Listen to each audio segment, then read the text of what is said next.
দেখেন আমাদের এই যে মাহফিলগুলো হয়, মাহফিলে কোনো লোক হারানো যায়? কথা বলেন না কেন? কোনো মহিলার উপর কোনো নির্যাতন হয়? কিন্তু হিন্দু ভাইদের যখন পূজা হয় বহু মহিলা হারানো যায় কিনা? কথা কন না কেন? হারানো যায় কিনা? এই যে মক্কাতে প্রতি বছর 30-40 লাখ লোক আরাফার ময়দানে, শুধু উপরে এখন নিম গাছ, পুরা মাঠ খালি। পুরা মাঠ কি শুয়ে থাকে, ঘুমায়। এদেরকে হেফাজত করেন কে? জোরে বলেন। আল্লাহ হেফাজত করেন। কারণ এরা কার নাম পড়ে? প্রত্যেকের মুখে আল্লাহর নাম। চাঁদের মতো অস্পরি সুন্দরী নারী ঘুমিয়ে আছে, কেউ তাকায় না কারো দিকে। কিয়ামতের ময়দানের কোন আলামত যদি দেখতে চান, সৌদি আরব যাবেন, প্রত্যেকে তার চিন্তায় আছে। ঠিক না বা ঠিক? আপনি কাবা ঘরে দাঁড়াবেন, আপনার পাশেই মহিলা দাঁড়ানো, কাবা ঘরে আলাদা করতে পারে না, বেটা বেটি আলাদা করতে পারে না, সব যে যেখানে পারে আল্লাহু আকবার। আপনি নামাজ পড়ে শেষ করছেন, আপনার পাশে কি মানুষ না জিন? আপনার মধ্যে কোনো সেন্সই? কে দিল এই নিয়ম? ফিহা আয়াতুন লিন্নাস। আল্লাহ বলছেন আমার জিকির যেখানে রহমত আছে, আমার জিকির যেখানে শান্তি আছে। সূরা রাদের 28 নম্বর আয়াতে আল্লাহ বলছেন ইয়া আল্লাযীনা আমানু তাতমাইন্নু কুলুবুহুম বিযিকরিল্লাহ আলা বিযিকরিল্লাহি তাতমাইন্নুল কুলুব। মুমিনদের অন্তর একমাত্র ঠান্ডা হবে কার জিকিরে? আল্লাহর জিকিরে। প্রথম আল্লাহর জিকির কি? জোরে বলেন, আরো জোরে। কোরআন। কোরআনের যে কোনো সূরা পড়বেন, আপনার মনটাকে ঠান্ডা করে দিবেন কে? বিবির সাথে আপনার ঝগড়া বাজছে, ঝগড়া অবশ্য শিবগঞ্জের লোকেরা করে না, কারণ এরা তো সবাই শিবের লোক। তো শিবগঞ্জের নাম চেঞ্জ করে দিবেন। কিসের শিবগঞ্জ? গোড়ার দিন। এই শিবলিঙ্গের খবর জানেন আপনারা? এই শিব, এই বেটা লিঙ্গের পূজা করে হিন্দুরা। এখন গত সপ্তাহে দেখলাম এক ঠাকুর এটার বিরুদ্ধে কথা বলতেছে, আপনারা কিসের পূজা করেন? তো শিবের লিঙ্গরে এরা পিটাইতে পিটাইতে, যত পিটায় তত এটা তাজা হয়। এরপরে বেল পাতা দিয়ে এটা ঢেকে দিছে, এখানে গিয়ে আবার পানি ঢালে। কি নোংরা! কোত্থেকে পেয়েছেন এগুলো? এক ছোট বাচ্চা গেছে মায়ের সাথে মূর্তির মন্দিরে, গিয়ে দেখে জিহ্বা লম্বা। ওই যে কি একটা মূর্তি আছে না, জিহ্বা বের করে রাখে। আরে বাবা, কিরকম এক্সপার্ট! কি নাম? তুমি দেখতে গেছো না বাবা? আর যেও না। কালী না কি জানি। তো ওই মেয়ে, ছোট মেয়ে মনে করলো এ বোধহয় ক্ষুধা লাগছে, ও জিহ্বার ভিতরে মিষ্টি দিচ্ছে, মিষ্টি পড়ে গেছে, আবার দিচ্ছে। মারে কয়, মা তুমি এটার কাছে আসছো কেন? এটা তো খাইতেই পারে না, এটার মুখে মিষ্টি দিচ্ছি, পড়ে যাচ্ছে। আমার মনে হলো সূরা আম্বিয়াতে ইব্রাহিম আলাইহিস সালাম, সূরা সাফফাতের ভিতরে মূর্তির সামনে ওনার আব্বা এভাবে দাঁড়ানো। তিনি বলছেন মা হাযিহি তামাসিলুল্লাতী আনতুম লাহা আকিফুন। ও বাবা, এই মূর্তির সামনে তুমি এভাবে দাঁড়ানো কেন? বাপ বলছে আজি আসনামুকুম, এটা তোমার দেবতা। ইব্রাহিম আলাইহিস সালাম জবাব দিচ্ছেন লা ইউসমা ওয়া লা ইউবসির, চোখেও দেখে না, কানেও শুনে না, কেমনে এটা দেবতা? ইব্রাহিম আলাইহিস সালাম বললেন ঠিক আছে বাবা, আমি দেখব তোমাদের দেবতাকে কথা বলানো যায় কিনা। প্রথম ওনাকে কিছু দেবতা দিল বাজারে বিক্রি করার জন্য। তিনি বাজারের মধ্যখানে গিয়ে মাথা থেকে এগুলো নামালেন, নামায়া কোনোটার হাত ভেঙে দিলেন, কোনোটার চোখ গুতা দিলেন, কোনোটার পা ভেঙে দিলেন, নিয়ে আসলেন সব ভেঙে বাড়িতে। ইব্রাহিম আলাইহিস সালামের আব্বা বলছে কি খবর, দেবতাগুলোকে বেচছো নাকি? কয় আব্বা অর্ধেক পথে গেছি, পরে দেবতারা কিলাকিলি লাগছে। বাপেরে কিভাবে বুঝ দিচ্ছে কি লাগছে? কিলাকিল। বাপ তো বুঝছে, কিলাকিলি তো হেরা লাগে না, কিলাইছে ধরে। এরপরে যখন মেলায় যাবে, ইব্রাহিম আলাইহিস সালামকে বলল চলো মেলায় যাই। মেলায় ছেলে মেয়ে একসাথে আছে, ছেলে মেয়ে একসাথে যেখানে জিনা ব্যভিচার। এজন্য কোন মুসলমান মেলায় যেতে পারে? আপনাদের শিবগঞ্জের মধ্যেই তো ওই যে মহাস্থানগড়, হ্যাঁ, এখানে বেড়াবেড়ি আসে একসাথে, ওই যে বাজারে আছে। কি করেন আপনারা? হ্যাঁ, মেয়েদের জন্য আলাদা আলাদা জায়গা হবে, আর কোন মেয়ে কোন কবরস্থানে আসা জায়েজ নাই। একমাত্র নিজের বাপের কবর যদি হয়, অথবা যদি নিজের স্বামীর কবর হয়, একা আসতে পারে গোপনে, তাও কি গোপনে। মা আয়েশা সিদ্দিকা রাদিয়াল্লাহু আনহা ঘরেই ছিলেন রাহমাতাল লিল আলামিন। তখন তিনি একা যেতেন, কারণ ওটা তিনার ঘর। নবীরা যেখানে মারা যায় সেখানেই কবর দিতে হয়, এটাই সুন্নাহ। ওটা রাসূলের বিবির ঘর, মা আয়েশার ঘর। তিনি প্রায় সময় যেতেন। এরপরে আবু বকর রাদিয়াল্লাহু আনহু মারা গেলেন, সেখানে এক পাশে ওনার বাপ, ডান পাশে বাপ, তিনি সেখানে যেতেন। কিন্তু যখন ওমর ফারুক নামাজে আহত হলেন, ফজরের নামাজ পড়াচ্ছেন, আবু লুলু ইহুদির বাচ্চা পেটে ছুরি ঢুকিয়ে দিয়েছে। আজও সেই ইহুদির বাচ্চারা আমার মুসলমান মারতেছে ফিলিস্তিনে, আজও মুসলমান মারতেছে আমার সুদানে। ঠিক না ঠিক? বেশি দিন সময় পাবি না ইহুদির বাচ্চারা। আমরা হাতে অস্ত্র নেব, কোথায় তোরা পালাস, আমরা দেখে ছাড়বো। রাসূল বলছেন, সে জামানাতে গাছের পিছনে যদি ইহুদি লুকিয়ে থাকে, গাছ বলবে আমার পিছনে ইহুদি আছে, ধর আর মার। শুধু একটা গাছ ছাড়া, শাজারাতুল গারকাদ। কি নাম? গারকাদ। ওই যে জান্নাতুল বাকি যেটাকে আপনারা বলেন, এখানে ছিল ইহুদিদের গাছ, এটা হলো বাকিউল গারকাদ। রাসূল বললেন, কাত্তুহুম, এই গাছগুলোকে কাটো, এখানে মুসলমানদেরকে কবর দাও। জান্নাতুল বাকিতে রাসূলের অনেক স্ত্রী সেখানে শুয়ে আছেন। রাসূল সাল্লাল্লাহু আলাইহি ওয়াসাল্লাম দোয়া করেছেন, আল্লাহ যারা গারকাদে বাসিন্দা হবে, যাদের কবর হবে, এদের সবাইকে আপনি মাফ করে দেন। মদিনার লোকদের জন্য দোয়া করেছেন রাহমাতাল লিল। এজন্য ওমর ফারুক একটা দোয়া করতেন, পড়েন, আল্লাহুম্মা আরযুকনি শাহাদাতান ফি সাবিলিক ওয়াজআল মাউতি ফি বিলাদি রাসূলিক। হে আল্লাহ, আপনার রাস্তায় আমাকে শহীদ করেন। যেই মাটিতে রাসূল শুয়ে আছেন সেই মাটিতে আমার কবরের ব্যবস্থা করেন। আপনারা শহীদ হতে রাজি আছেন না নাই? জাতীয় কবিকে সেলিউট দেই আর ঠাকুরার মুখে থুতু মারি। সারা জীবন মুসলমানদের জমিদার দিয়ে খেয়েছে, মুসলমানদের পক্ষে একটা লাইনও লেখে নেই। বেলচ্ছ বলে গালি দিয়েছে মুসলমানদেরকে। সিরাজের বাংলাকে ছড়িয়ে গেল। ঢাকা ভার্সিটি যেন হতে না পারে সবচেয়ে বেশি বিরোধিতা করেছে কে? এই ঠাকুরা। অথচ ঢাকা ভার্সিটিতে ঠাকুরার কি জমজমাট আয়োজন তারা করেছে।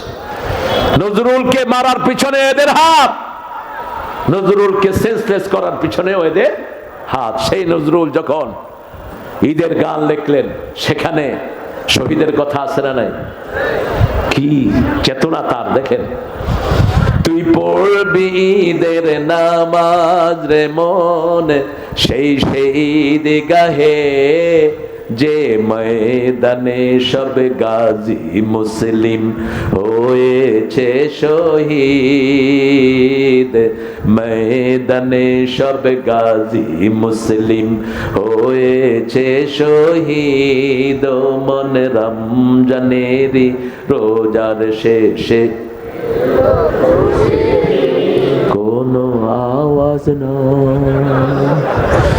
নয় রে। শিবগঞ্জের লোকেরা রে ভাত খায়নি, এত আলু যায় কই? একটু জোরে বলেন।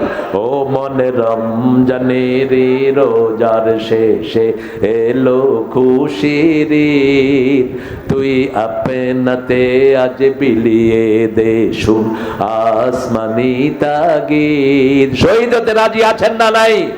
আছেন না নাই মুসলমান? হাত তুলে দেখে দাও।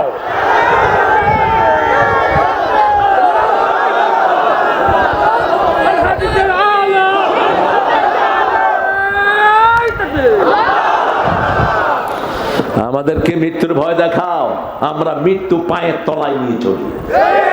আমরা প্রতি রাতে একবার করে মারা যাই, ঠিক না ঠিক? আমাদের দোয়া হলো আল্লাহুম্মা বিসমিকা আমুতু, হে আল্লাহ আপনার নামে মরতেছি। কার নামে? আপনার নামে মরতেছি। আবার যখন উঠি আলহামদুলিল্লাহ আল্লাযী আহইয়ানা বাদা মা আমাতিনা ওয়া ইলাইহিন, সেই যে আল্লাহর প্রশংসা করি, তিনি আমাদেরকে জীবন দান করেন, ঠিক না ঠিক? রাসূল বলেছেন, যারা শাহাদাত চায় না এরা মুনাফিক। এরা কি? মুনাফিক। আর যারা শহীদ হতে চায়, মন থেকে যদি শহীদ হতে চায়, বিছনায় পড়ে মরলেও তাকে শহীদ হিসাবে কবুল করবেন কে? সে আল্লাহ রাব্বুল আলামিন বলছেন, শুনো, তোমাদেরকে জিকির থেকে দূরে সরায় তোমাদের সন্তানরা, তোমাদের সম্পদেরা। এই সম্পদের লোভ আমাদের হৃদয়ে থাকবে না। আমাদের হৃদয়ে থাকবে কার লোভ? আপনি বাজারে দোকান করছেন, কিন্তু যখনই আজান হয় কোথায় যাবেন? মসজিদে যাবেন, তাহলে বোঝা যাবে আপনার ভালোবাসা কার প্রতি বেশি। আল্লাহর প্রতি বেশি। ফজরের সময় শুয়ে আছেন বিছানায়, বিবি আছে, বাচ্চা আছে, যখনই আযান হলো আসসালাতু খায়রুম মিনান নাওম, তখন আর আপনি আর বিছানায় থাকবেন না। রাসূল বসে আলাপ করতেন।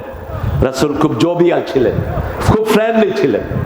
তিনি যখন কোনো মানুষের সাথে আলাপ করতেন, খোলা মনে আলাপ করতেন, এবং কোনো মানুষের দিকে টেরায় চাইতেন না, কখন এরকম করে কখনো চাইতেন না, অথবা চোখে এরকম ইশারা কখনো কোনো নবী করেননি। নবীদের শানের খেলাফ।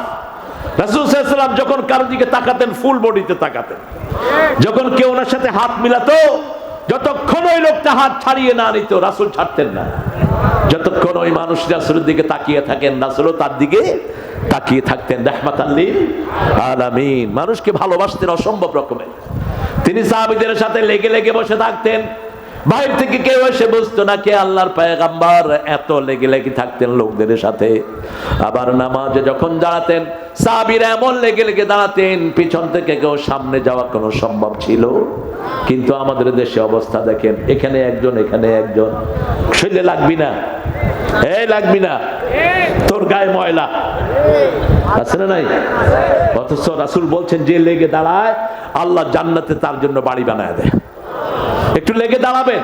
লেগে দাঁড়ালে সম্পর্ক ভালো না খারাপ? যেমন আমি এখন এই ভাইকে এইভাবে ধরলাম, এখন সম্পর্ক ভালো হলো না খারাপ? ভালো হলো, হৃদ্যতা বাড়লো, ঠিক না? ঠিক।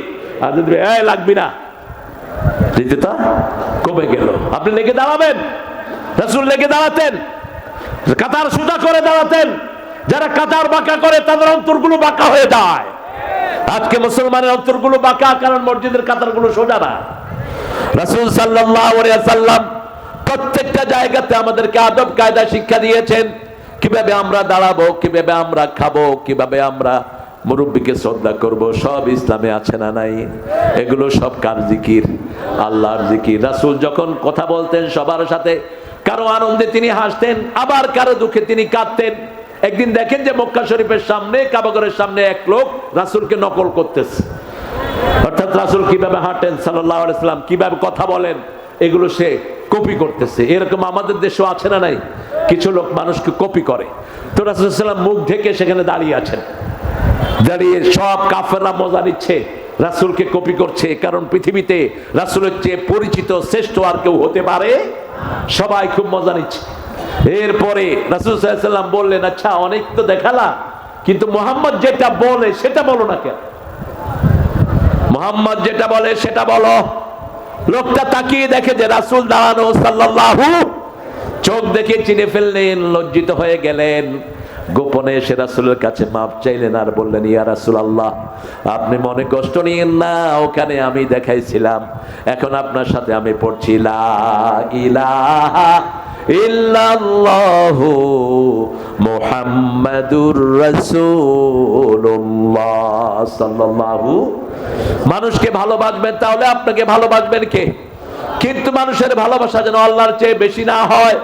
আপনার সন্তানকে আপনি ভালোবাসবেন, সম্পদকে ভালোবাসবেন। পাঁচটা জিনিসের ভালোবাসা আল্লাহ মানুষের মনে দিয়েছেন। কে দিয়েছেন? সূরা আল ইমরানে আল্লাহ বলছেন, যুয়্যিনা লিন-নাসি হুব্বুশ শাওয়াতি মিনান নিসা ওয়াল বানিন ওয়াল কানাতিরিল মুকান্তারাতি মিনাদ যাহাবি ওয়াল ফিদ্দা ওয়াল খাইলিল মুসাওয়ামাহ ওয়াল আ'নামি ওয়াল হারস যালিকা মাতাউল হায়াতিদ দুনিয়া ওয়াল্লাহু ইনদাহু হুসনুল মাআব। আল্লাহ বলছেন, মানুষকে আমি পাঁচটা জিনিস ভালোবাসার দিয়েছি। বিবির ভালোবাসা আছে না নাই? কথা কন না কেন? আবার বিবির পরকীয় আছে না নাই?